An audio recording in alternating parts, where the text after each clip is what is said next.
ꯑꯩꯈꯣꯏꯒꯤ ꯏꯁꯣꯔ ꯀꯟꯕꯤꯕ ꯃꯄꯨ ꯄ꯭ꯔꯚꯨ ꯖꯤꯁꯨ ꯈ꯭ꯔꯤꯁꯇꯒꯤ ꯃꯤꯡꯗ ꯑꯅꯧꯕ ꯁꯥꯔꯃꯣꯟ ꯑꯃꯒ ꯂꯣꯏꯅꯅ ꯃꯌꯥꯝꯕꯨ ꯑꯩꯍꯥꯛꯅ ꯈꯨꯔꯨꯝꯖꯔꯤ꯫ ꯃꯌꯥꯝꯅ ꯈꯪꯕꯒꯨꯝꯅ ꯉꯁꯤꯒꯤ ꯑꯩꯍꯥꯛꯀꯤ ꯁꯥꯔꯃꯣꯟꯒꯤ ꯍꯤꯔꯝ ꯑꯁꯦ ꯈꯪꯕꯤꯔꯝꯂꯅꯤ꯫ ꯑꯗꯨꯕꯨ ꯃꯔꯨꯑꯣꯏꯕ ꯉꯁꯤꯒꯤ ꯁꯥꯔꯃꯣꯟ ꯑꯁꯤꯗ ꯆꯪꯗ꯭ꯔꯤꯉꯩꯗ ꯋꯥꯍꯧꯗꯣꯛ ꯑꯣꯏꯅ ꯈꯖꯤꯛꯇꯪ ꯑꯩꯅ ꯍꯥꯏꯖꯅꯤꯡꯕ ꯂꯩ, ꯃꯗꯨꯗꯤ ꯑꯩꯈꯣꯏ ꯑꯌꯥꯝꯕꯅ ꯊꯣꯃꯥꯒꯤ ꯃꯔꯝꯗ ꯈꯪꯉꯤ, ꯃꯗꯨꯗꯤ ꯃꯍꯥꯛꯀꯤ ꯃꯔꯝꯅ ꯏꯟꯗꯤꯌꯥꯗ ꯑꯍꯥꯟꯕ ꯑꯣꯏꯅ ꯈ꯭ꯔꯤꯁꯇꯥꯟ ꯙꯔꯃ ꯁꯟꯗꯣꯛꯈꯤ ꯍꯥꯏꯅ꯫ ꯃꯍꯥꯛ ꯑꯁꯤ 52 ADꯗ ꯂꯥꯛꯈꯤ ꯑꯗꯨꯒ 72 ADꯗ ꯃꯥꯔꯇꯔ ꯑꯣꯏꯅ ꯁꯤꯈꯤ ꯍꯥꯏꯅ ꯑꯩꯈꯣꯏꯅ ꯍꯥꯏꯅꯔꯤ꯫ ꯑꯁꯨꯝꯅ ꯃꯍꯥꯛꯅ ꯁꯦꯕꯣꯛ ꯑꯣꯏꯕꯒꯤ ꯃꯃꯜ ꯑꯁꯦ ꯃꯍꯥꯛꯅ ꯄꯤꯈꯤꯕꯅꯤ꯫ ꯕꯥꯏꯕꯜꯅ ꯍꯥꯏꯔꯤ ꯊꯣꯃꯥꯗꯤ ꯆꯤꯡꯅꯒꯟꯕ ꯁꯦꯕꯣꯛꯅꯤ꯫ ꯖꯤꯁꯨ ꯍꯤꯡꯒꯠꯂꯦ ꯍꯥꯏꯕꯁꯤ ꯃꯍꯥꯛꯅ ꯃꯃꯤꯠꯅ ꯎꯗ꯭ꯔꯤ ꯐꯥꯎꯕꯗ ꯃꯍꯥꯛꯅ ꯊꯥꯖꯔꯝꯗꯦ꯫ ꯑꯗꯨꯕꯨ ꯃꯍꯥꯛꯅ ꯃꯃꯤꯠꯃꯛꯅ ꯖꯤꯁꯨꯅ ꯁꯤꯕꯗꯒꯤ ꯍꯤꯡꯒꯠꯂꯦ ꯍꯥꯏꯕꯁꯤ ꯎꯕꯗꯒꯤꯗꯤ ꯑꯉꯛꯄ ꯃꯑꯣꯡ ꯑꯃꯗ ꯃꯍꯥꯛꯅ ꯖꯤꯁꯨ ꯈ꯭ꯔꯤꯁꯇꯕꯨ ꯊꯥꯖꯈꯤꯕꯅꯤ꯫ ꯃꯇꯨꯡꯗ ꯃꯍꯥꯛꯅ ꯊꯧꯒꯜꯒꯤꯗꯃꯛꯇ ꯏꯟꯗꯤꯌꯥꯗ ꯂꯥꯛꯄ ꯇꯥꯔꯕꯗ ꯑꯍꯥꯟꯕ ꯑꯣꯏꯅ ꯀꯦꯔꯂꯥꯗ ꯊꯨꯡꯈꯤ꯫ ꯃꯊꯪꯗ ꯆꯦꯟꯅꯥꯏꯗ ꯑꯃꯨꯛ ꯂꯩꯗꯨꯅ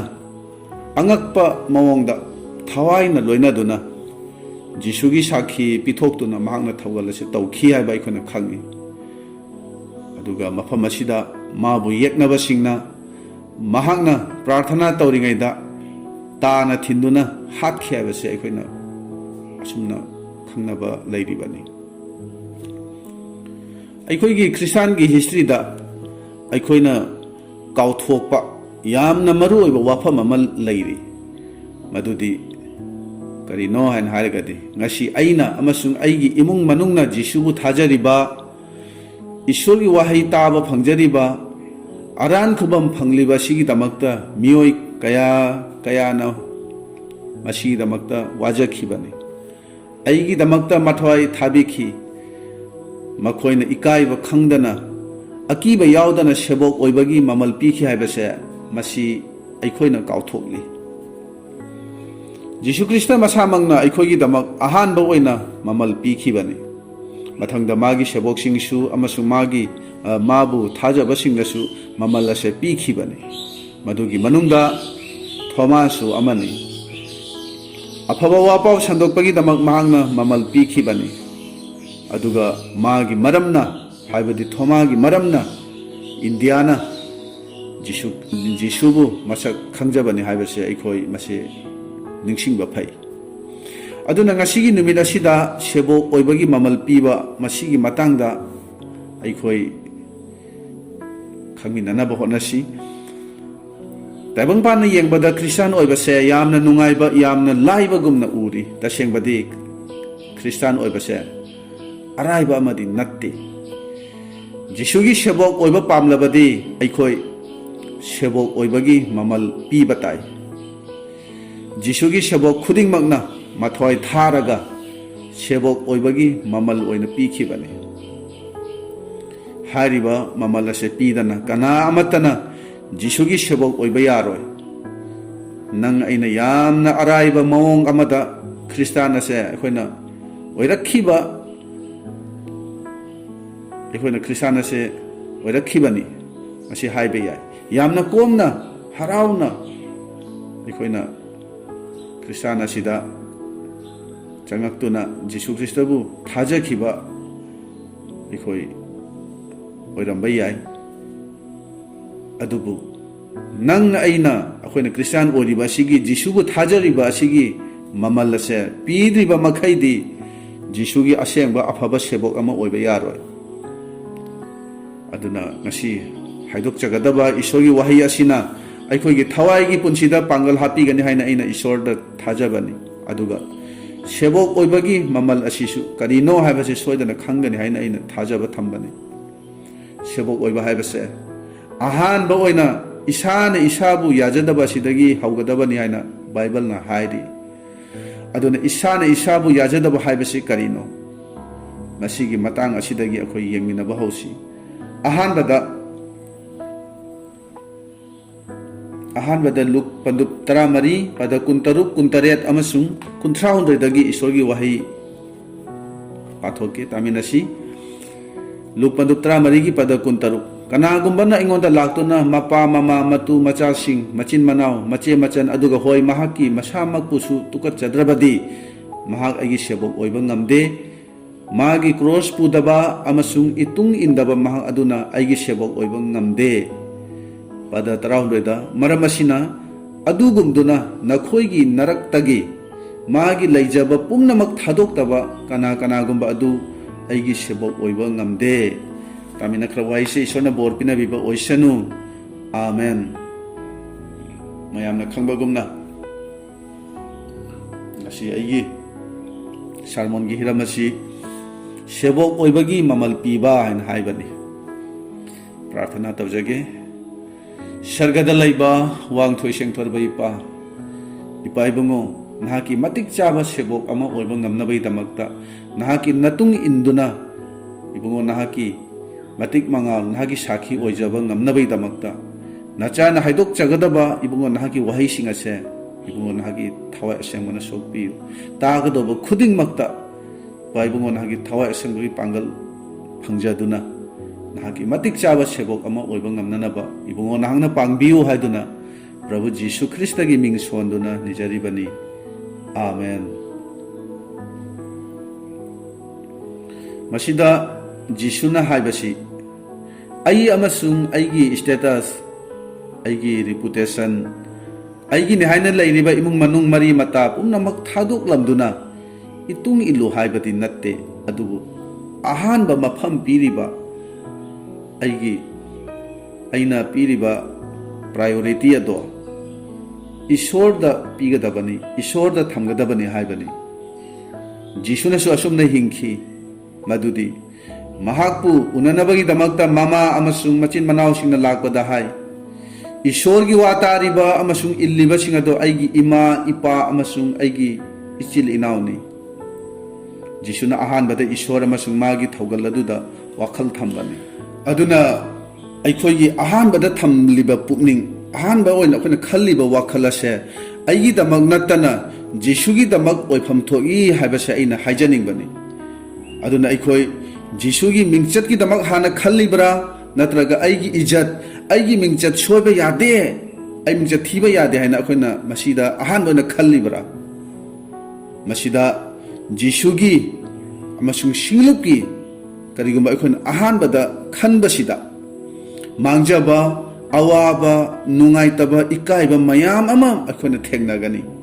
masi sebok oibagi mamal piribani mahaki masamakpu tukachaba masagi cross pujaba haibado masini asumna akhoi sebok oiba tai haibasa ina hojigi matam masida ina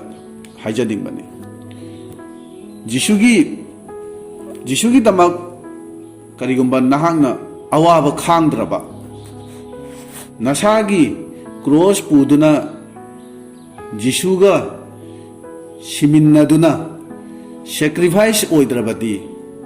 nahangna mamal pidraba asi mayamse tawduna magi matung indragadi sebok oiba ngamloi sebok oiragasu matik chaba sebok oibadi ngamloi haibase ina haijaningbani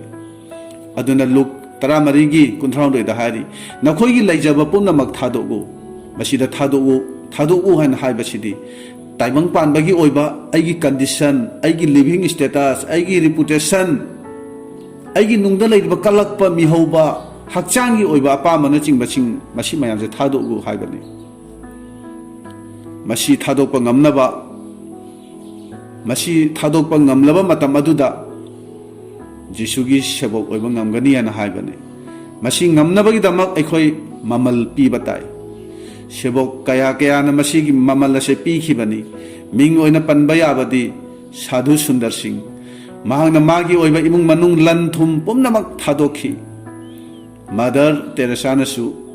magi oiba imung manung marup mapang magi maraibak mahangna thadokhibani William Carey nasu masagi imung manung yauna magi oiba pumnamak mahangna manghanjakhibani aduga aikona khangdaba mioi mayam ama panbada loiba nairoidaba mayam ama ngasi tayong pana sida leiri ꯃꯈꯣꯏꯕꯨ ꯉꯁꯤꯒꯤ ꯇꯥꯏꯕꯪ ꯀꯅꯥꯅ ꯃꯁꯛ ꯈꯪꯕꯤꯗꯦ ꯇꯤꯚꯤꯗ ꯅ꯭ꯌꯨꯁꯇ ꯃꯈꯣꯏꯒꯤ ꯃꯤꯡ ꯄꯟꯗꯦ ꯑꯗꯨꯒ ꯍꯧꯖꯤꯛ ꯑꯁꯤꯗꯁꯨ ꯃꯤꯁꯅꯔꯤ ꯑꯃꯁꯨꯡ ꯊꯥꯖꯕ ꯃꯤꯑꯣꯏ ꯀꯌꯥ ꯑꯃꯅ ꯖꯤꯁꯨꯒꯤꯗꯃꯛ ꯍꯤꯡꯗꯨꯅ ꯑꯣꯠ ꯅꯩꯕ ꯑꯋꯥꯕ ꯈꯥꯡꯂꯤ ꯆꯥꯕ ꯐꯪꯗꯕꯒꯤ ꯑꯋꯥꯕ ꯈꯥꯡꯂꯤ ꯃꯊꯋꯥꯏ ꯊꯥꯗꯣꯛꯂꯤ ꯑꯁꯨꯝꯅ ꯁꯦꯕꯣꯛ ꯑꯣꯏꯕꯒꯤ ꯃꯃꯜ ꯑꯁꯦ ꯑꯁꯨꯝꯅ ꯄꯤꯕ ꯌꯥꯎꯔꯤꯕꯅꯤ ꯑꯩꯈꯣꯏꯅ ꯅꯤꯡꯅꯁꯪꯗ ꯆꯠꯄ ꯄ꯭ꯔꯥꯊꯅꯥ ꯇꯧꯕ ꯊꯥꯒꯠ ꯏꯁꯩ ꯁꯛꯄ ꯇꯥꯏꯠ ꯄꯤꯕ ꯌꯥꯝꯅ ꯐꯩ ꯑꯗꯨꯕꯨ ꯃꯃꯜ ꯄꯤꯗ꯭ꯔꯒꯗꯤ ꯃꯍꯥꯛꯀꯤ ꯃꯇꯤꯛ ꯆꯥꯕ ꯁꯦꯕꯣꯛ ꯑꯃ ꯑꯩꯈꯣꯏ ꯑꯣꯏꯗ꯭ꯔꯤꯕꯅꯤ ꯑꯩꯈꯣꯏꯅ ꯐꯪꯖꯔꯤꯕ ꯋꯥꯄꯥꯎ ꯑꯁꯦ ꯀꯅꯥꯒꯨꯝꯕ ꯑꯃꯗꯤ ꯑꯅꯥꯕ ꯐꯕꯒꯤ ꯃꯤꯡꯗ ꯐꯪꯂꯝꯕ ꯌꯥꯏ ꯅꯠꯇ꯭ꯔꯒ ꯑꯋꯥꯕ ꯑꯃꯗꯤ ꯈꯨꯗꯣꯡꯊꯤꯕ ꯐꯤꯕꯝꯗ ꯂꯩꯔꯤꯉꯩꯗ ꯃꯁꯤꯒꯤ ꯋꯥꯄꯥꯎ ꯑꯁꯦ ꯐꯪꯂꯝꯕ ꯌꯥꯏ ꯑꯗꯨꯕꯨ ꯃꯗꯨꯒꯤ ꯃꯊꯪ ꯇꯥꯕꯗ ꯅꯍꯥꯛꯀꯤ ꯈꯣꯡꯊꯥꯡꯗꯤ ꯁꯦꯕꯣꯛ ꯑꯣꯏꯕꯁꯤꯅꯤ ꯑꯗꯨꯕꯨ ꯃꯁꯤꯒꯤ ꯁꯦꯕꯣꯛ ꯑꯣꯏꯕꯒꯤ ꯂꯝꯕꯤꯁꯦ ꯑꯔꯥꯏꯕꯗꯤ ꯅꯠꯇꯦ ꯍꯧꯖꯤꯛ ꯑꯩꯈꯣꯏꯒꯤ ꯏꯔꯛꯇꯁꯨ ꯖꯤꯁꯨꯒꯤ ꯃꯇꯨꯡ ꯏꯟꯗꯨꯅ ꯃꯥꯒꯤ ꯁꯦꯕꯣꯛ ꯑꯣꯏꯕꯁꯤꯗ ꯁꯦꯕꯣꯛ ꯑꯣꯏꯕꯒꯤ ꯃꯃꯜ ꯆꯥꯎꯅ ꯄꯤꯈꯤꯕ ꯃꯌꯥꯝ ꯑꯃ ꯌꯥꯎꯔꯤꯕꯅꯤ ꯑꯋꯥꯕ ꯃꯌꯥꯝ ꯈꯥꯡꯗꯨꯅ ꯏꯀꯥꯏꯕ ꯅꯪꯗꯨꯅ ꯁꯦꯕꯣꯛ ꯑꯣꯏꯕ ꯌꯥꯎꯔꯤ ꯑꯗꯨꯕు ꯑꯁꯤ ꯍꯥꯏꯔꯕꯁꯨ ꯑꯩꯈꯣই ꯄꯨꯝꯅꯃꯛ ꯉꯁꯤꯗꯤ ꯃꯄꯨꯡ ꯐꯥꯔꯦ ꯍꯥꯏꯅ ꯍꯥꯏꯕꯗꯤ ꯌꯥꯔꯣꯏ ꯑꯗꯨꯝ ꯑꯣꯏꯅꯃꯛꯄꯨ ꯍꯦꯟꯅ ꯃꯄꯨꯡ ꯐꯥꯕ ꯁꯦꯕꯣꯛ ꯑꯃ ꯑꯣꯏꯕ ꯉꯝꯅꯅꯕ ꯑꯩꯈꯣই ꯈꯨꯗꯤꯡꯃꯛ ꯍꯣꯠꯅꯔꯤꯕꯅꯤ ꯊꯣꯃꯥꯅꯗꯤ ꯏꯟꯗꯤꯌꯥꯗ ꯂꯥꯛꯇꯨꯅ ꯁꯟꯗꯣꯛꯄꯒꯤ ꯃꯔꯝꯅ ꯃꯤ ꯀꯌꯥꯅ ꯖꯤꯁꯨꯕꯨ ꯊꯥꯖꯈꯔꯦ ꯑꯗꯨꯕꯨ ꯃꯁꯤꯒꯤꯗꯃꯛ ꯃꯍꯥꯛ ꯃꯊꯋꯥꯏ ꯊꯥꯈꯤꯕꯅꯤ ꯃꯍꯥꯛ ꯋꯥꯟ ꯋꯦ ꯃꯤꯁꯅꯔꯤ ꯍꯥꯏꯕꯗꯨ ꯑꯣꯏꯈꯤ ꯑꯁꯨꯝꯅ ꯃꯁꯥ ꯃꯁꯥꯒꯤ ꯊꯥꯗꯣꯛꯂꯝꯂꯕ ꯃꯈꯣꯏꯒꯤ ꯃꯔꯩꯕꯥꯛ ꯑꯗꯨꯗ ꯑꯃꯨꯛ ꯍꯟꯅ ꯍꯟꯕ ꯉꯝꯈꯤꯗꯕ ꯋꯥꯟ ꯋꯦ ꯃꯤꯁꯅꯔꯤ ꯃꯌꯥꯝ ꯑꯃ ꯂꯩꯔꯤꯕꯅꯤ ꯑꯗꯨꯒ ꯑꯃꯨꯛ ꯃꯤꯑꯣꯏ ꯈꯔꯃꯗꯤ ꯑꯩꯅ ꯆꯠꯂꯤꯕ ꯃꯤꯁꯅꯔꯤꯒꯤ ꯈꯣꯡꯆꯠ ꯑꯁꯦ ꯑꯩꯒꯤ ꯑꯔꯣꯏꯕ ꯈꯣꯡꯆꯠꯅꯤ ꯑꯃꯨꯛ ꯍꯟꯅ ꯑꯩꯒꯤ ꯌꯨꯝ ꯑꯩꯒꯤ ꯄꯣꯛꯅꯐꯝ ꯏꯔꯝꯗꯝ ꯑꯩꯒꯤ ꯏꯔꯩꯕꯥꯛ ꯑꯁꯤꯗ ꯍꯜꯂꯛꯄ ꯉꯝꯂꯔꯣꯏ ꯍꯥꯏꯕꯁꯤ ꯈꯪꯅ ꯃꯊꯋꯥꯏꯕꯨ ꯄꯥꯝꯃꯨꯕ ꯂꯩꯇꯅ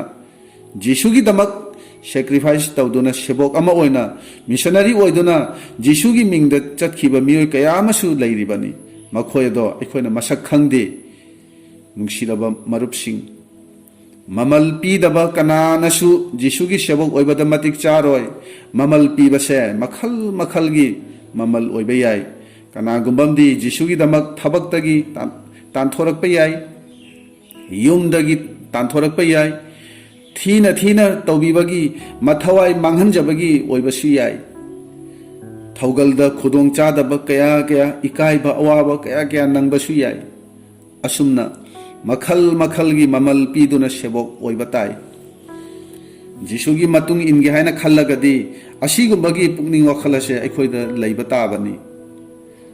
ꯍꯧꯖꯤꯛꯀꯤ ꯃꯇꯝ ꯑꯁꯤꯗ ꯁꯤꯡꯂꯨꯞꯀꯤ ꯏꯆꯤꯜ ꯏꯅꯥꯎꯁꯤꯡꯅ ꯀꯔꯝꯕ ꯄꯨꯛꯅꯤꯡ ꯋꯥꯈꯜꯒ ꯂꯣꯏꯅꯅ ꯃꯥꯒꯤ ꯃꯇꯨꯡ ꯏꯜꯂꯤ ꯃꯥꯒꯤ ꯊꯧꯒꯜ ꯇꯧꯔꯤ ꯍꯥꯏꯕꯁꯦ ꯑꯩꯈꯣꯏ ꯈꯟꯊꯃꯤꯟꯅꯁꯤ ꯑꯩꯒꯤ ꯑꯅꯤꯡꯕ ꯑꯄꯥꯝꯕ ꯊꯨꯡꯗ꯭ꯔꯕꯗ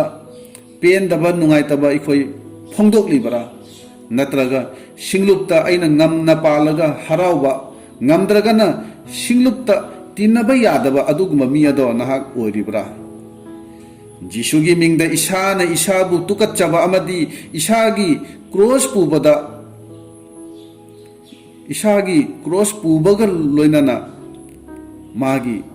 ꯃꯇꯤꯛ ꯆꯥꯕ ꯁꯦꯕꯣꯛ ꯑꯃ ꯑꯣꯏꯅꯅꯕ ꯑꯩꯈꯣꯏ ꯍꯣꯠꯅꯔꯤꯕ꯭ꯔꯥ ꯃꯁꯤ ꯃꯇꯥꯡꯗ ꯑꯩꯈꯣই ꯈꯟꯊꯃꯤꯟꯅꯁꯤ ꯍꯥꯏꯕꯁꯦ ꯑꯩꯅ ꯍꯥꯏꯖꯅꯤꯡꯕꯅꯤ ꯑꯗꯨꯒ ꯑꯃꯨꯛ ꯑꯅꯤꯁꯨꯕꯗ ꯉꯁꯤꯒꯤ ꯅꯨꯃꯤꯠ ꯑꯁꯤꯗ ꯖꯤꯁꯨꯅ ꯇꯥꯛꯄꯤꯔꯤꯕ ꯃꯔꯨꯑꯣꯏꯕ ꯄꯥꯎꯖꯦꯜ ꯑꯅꯤꯒꯤ ꯃꯇꯥꯡꯗ ꯑꯃꯨꯛ ꯌꯦꯡꯃꯤꯟꯅꯁꯤ ꯖꯤꯁꯨꯅ ꯑꯩꯉꯣꯟꯗ ꯆꯪꯖꯔꯛꯎ ꯍꯥꯏꯗꯨꯅ ꯃꯥꯊꯤ 11:19 ꯍꯥꯏꯔꯤ ꯃꯍꯥꯛꯅ ꯑꯩꯈꯣꯏꯕꯨ ꯀꯧꯔꯤ ꯑꯗꯨꯒ ꯂꯨꯛ 9:19 ꯑꯗꯨꯗꯗꯤ ꯑꯩꯒꯤ ꯏꯇꯨꯡ ꯏꯜꯂꯨ ꯍꯥꯏꯅ ꯍꯥꯏꯔꯤ ꯃꯁꯤꯗ ꯋꯥꯐꯝ ꯑꯅꯤ ꯑꯩꯈꯣꯏꯅ ꯎꯕ ꯐꯪꯏ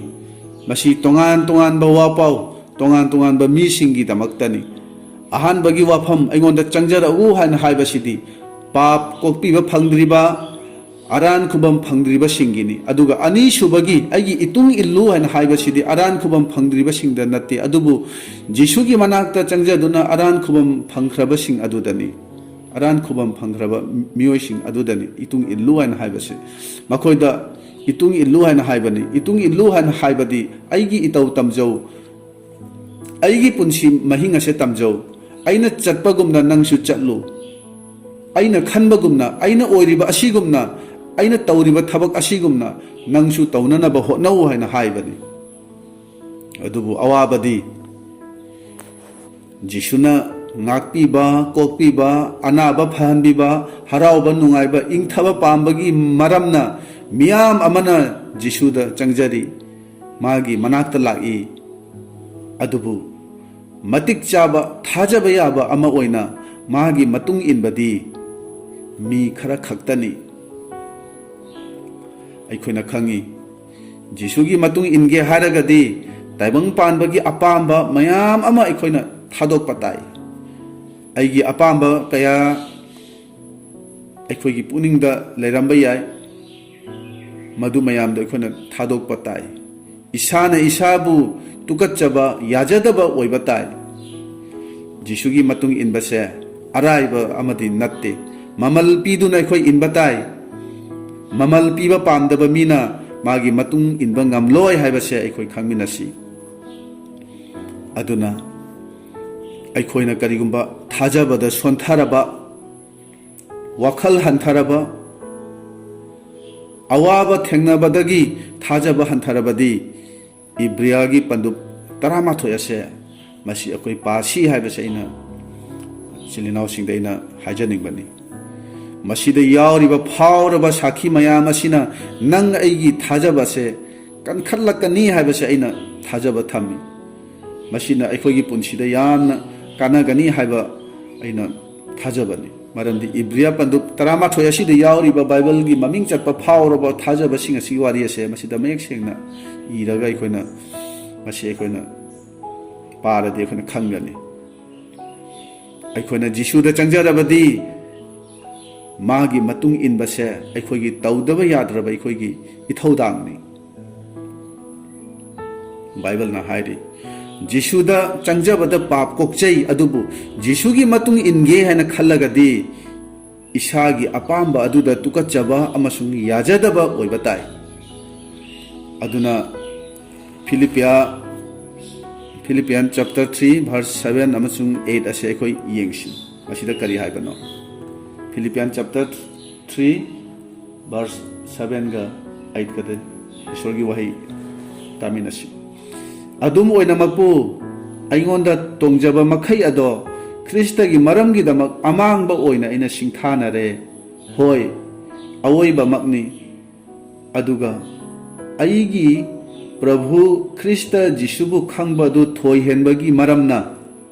aina pot pumnamak amangbani haina singthanai masida ikoina uba phangbasi karino masida thajaba mioi amagi mieng sebok oibagi wakhal mieng Jisugi matung illiba mi amagi mieng wakhal ase kari oipham thoi haibado masida ikoina uba phangbasini bolna haibasi aina Jisugi sebok ama oibada aigi oriba mieng wakhal asumna nakhoinasu adumaina oiba ngamnana ba hotnau haina haibani mahangna Jisugi maramna masagi oijaba mingchat kanaba oijaba pumnamak amangbani kanadabani amotpani haina singthana re haina mana hairi matang asida mana haibani aikoigi kanaba oijabase masi hana hekta khalli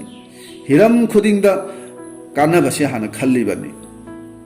polnadi madu pumbado ainadi mangjabani kanadabani aremani khalle na hairi masi polna Jisubu sengna khangkhiba sengna phangkhibagi maramna haidokpa ngambani haibase aikoi khangminasi taibang pan kanabani tongjabani haina khanbado sebok oiba aigi damaktadi madu kanabani haina haibai yararoi atopagi damak achumbani haibado aikhoigi damak madu achumbani haiba yararoi atopana yamna haisingna mingondagi namduna sel lauba tax huranba mai huranduna thanba aranba labida sel tanba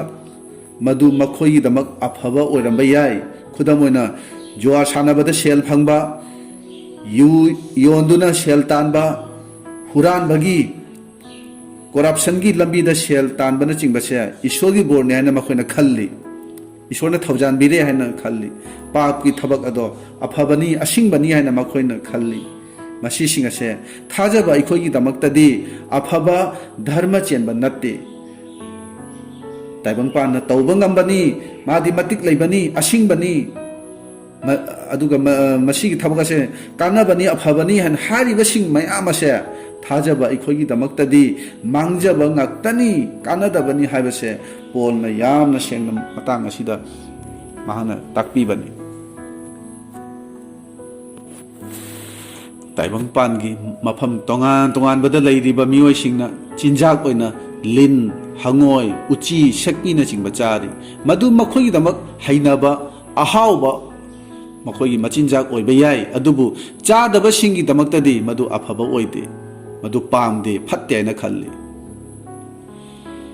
taibang pan bagi mi sing achumbani aphabani kanabani na khanbado aikhoi damak madu oide pol na hari aina kanabani haina khalamba singdo krista gi maram gi damak kanadaba amangba oina singthana re na mana hari maram asina aina singlupta marup singda aina hangjaning badi aigi kanabani haina khalamba singdo jesu gi damak amangbani haina nahangna khalli bara atopana aphabani haina khalli baduda singlupna mangjabani haina khalli bara pol nadi aigi prabhu jisu krista bu khangbado thoi henbagi maramna aina pot pumnamak aremba kanadaba amangbani haina singtha nei haina hairi aigi mingcha thirabasu ishor gi minglendi chawkhatpa oisanu haina aikhoina khalli bara ngasi aikhoi kadom dano karamba lambi dano aikhoi chatli base aikhoi mingchat talibara aikhoi na ngamnaba talibara aikhoi na ngamnaba aina ngamnanaba honaribara mina thagat piba pamlibara mina aibu phai haina ngangnaba do pamlibara madi ahen bani hana hayan bado madu aikhoi na thiribara hairi basingase taibang pan bagi political party singidi masi yamna kanai celebrity singidi masi kanai makhoi sing asiga aikhoi su compare makhoi ga aikhoi ase competition toba pamli bara taseng badi aikhoi bu mina masak khangbi daba mawong da lainana ba hotna ba sini Bible na takpi basidi aikhoi di minai gi mawong da hingadobani minai na thabak pumnamak soidanaba phajanaba mapugi haiba induna subi bani mingchatti mapugi ni minai na mingchat pamba haunade mapu aduna tuminna lona thagatpa matamaduda minai gi haraubado maduda mapung pharabani thawaina thanba baptize to biba johanni magi matungda shahar singdagi maigai pumna maktagi magi manakta lakhi maonda hangi nahak krista adura natte haiki maichaura natte haiki baptize to biba johanna aidi krista gi Kugrang mari lauthokpada madu phawbada aidi matik chade madi chakhat patai aidi hanthaba tai haina mana haikhibani magi mong ase ngasi aikoi singlupna tamjaningai ni aikoi isan isabu hanthajaba ngamlibara ngasi di aikoi gi irakta ai chopa yade ai lanba yade aina ngamdaba yade ai mingchat thiba yade madugi damak ishor gi singlup ki mingchat thirasu kaide aidi mingchat thiba yaroi asumna khanba mioi mayam ama leiri bani thajaba ikhoi gi punsida ikhoi gi comfort zone ama leiri madu hek tas tawrubada madu hek shoubada aikhoina khangani magi thajaba si karino magi nungda kari lei haibado mata madu da sengna khangani aduna aina hantharabasu ishordi chawkhat chanu haina khanbase aikhoi irakta aikhoi singlupta mi ka yauri haibase aikhoi khanthani ngai ni masi aduna aikhoi bu mina ubidrabasu khangbidrabasu thanadrabasu thina ngangnarasu kaide adubu ishorgi mingdi hena chawkhat ka dobani haibase bible na aikhoi da tambi baduni aduna aikhoi jisugi matung induna chatpa horakpasida isagi mingchat isagi aigi oiriba reputation status lifestyle pham phibam aigi afaba khuding magajo tukatchaba yajadaba oiba tai aigi comfort zone adudagi lanthokduna uncomfort zone aduda leiba aikhoi ngamba tai maduda aikhoi hainaba tai sebok oiba tarabadi masigi mamalase aikhoi piba tai masi pidriba makhaidi magi sebok ni haibada matik chade magi matik chaba sebok ama aikhoi oiba ngamloi haibase aikhoi khangminasi aikhona khangi jisu krishna bu mabu yu ngawba mini mathibong lawba mabuk chawba mini bhutna loinaba mini madi papi singi marup ni taibang malemgi mapu aduda asumna matam adugi pap chen basing aduna chaikhibani adubu ma karimta khumkhide mana tawgadaba thabak ata minai gi mong amagumna mana loina tawraga mapung phana isogi thabak ado mana pangthokhibani marupsing aikhoina khangdaba missionary mayam amagi punsi wari lairibani makhoina sebok oibagi punsi wari do tarabadi sengna aikhoina khangani makhoina karamna mamal pikhi haibado aduda aikhoina khangani aduna aikhoina jisugi matung inbasida thajabada sontharatuna aikhoina yamna komna yamna nungaina aigi ningjaba aina pamjaba punsi amada hingba oragadi aikhoigi thajabagi punsi khongchada dos aikhoigi thajabagi punsi khongchada se soire haibase aikoi khangsi khudamoina aikhoina hospital da medical da aikhoina layeng bada aikhoigi machine da aikhoina screen namada akoi up down tawduna signal ama leibado madu aikhoina uragadi madu da aikhoina khangbase mi adugi layeng liba mi natraga operation tawriba mi adugi heartbeat adu phari danger oide haibadu khangi adubu machine adu da up down naina leiribado up down oibado oidabida karigumba signal gi line ado straight oikrabadi chap tingna leikrabadi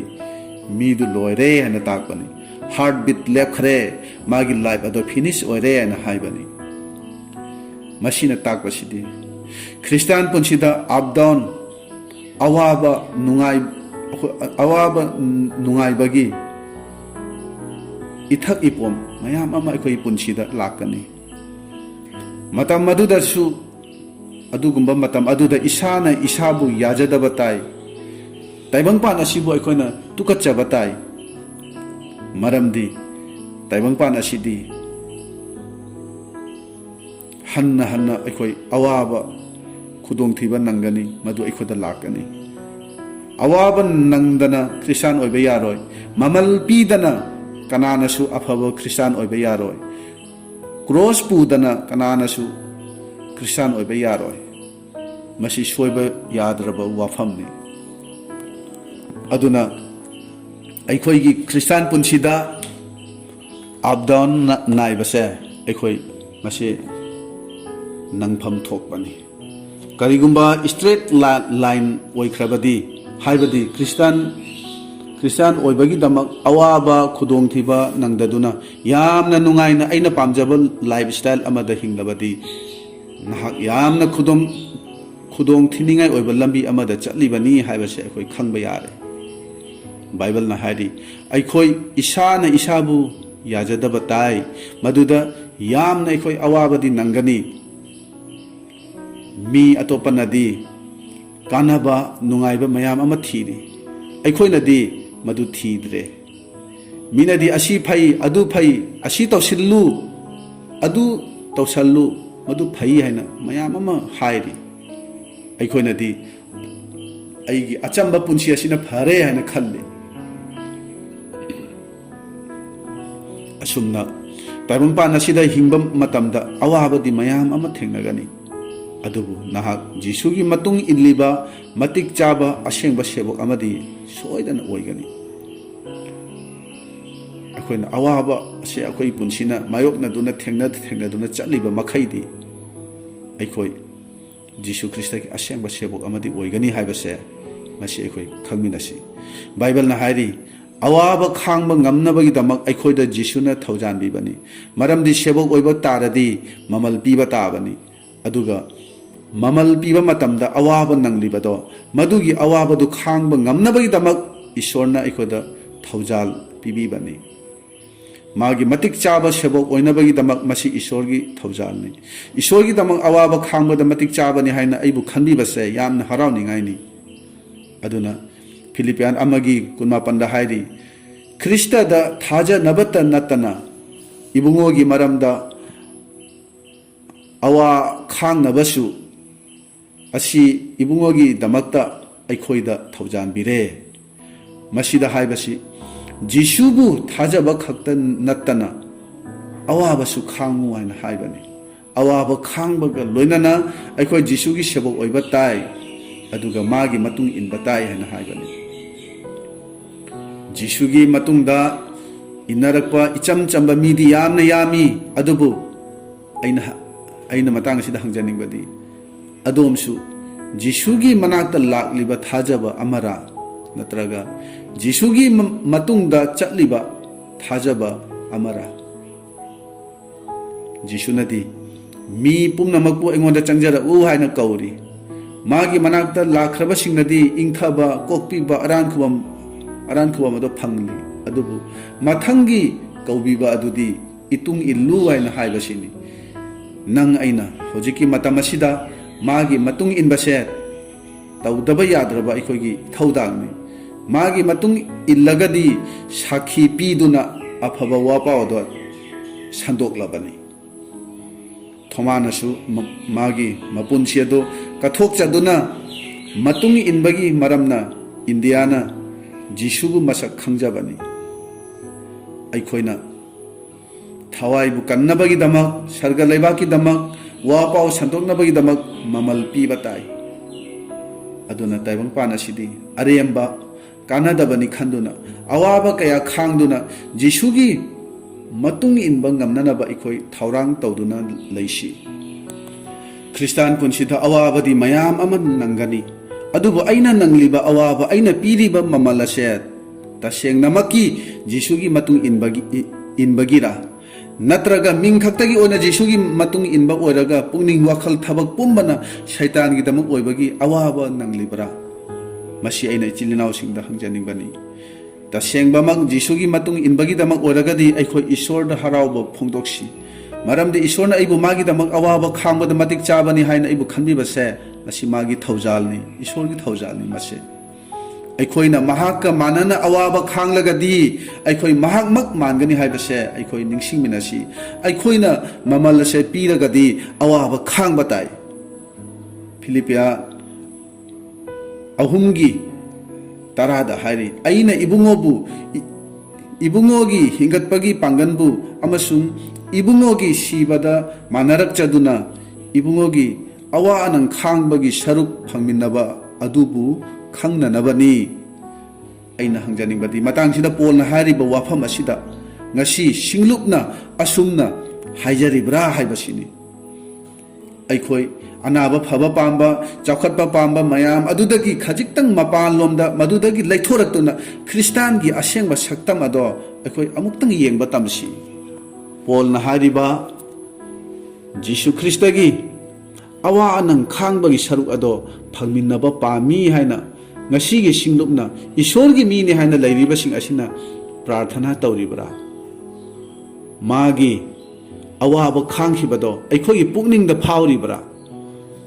Jisugi awaba khangbaduda magi sibaduda saruk phangminaduna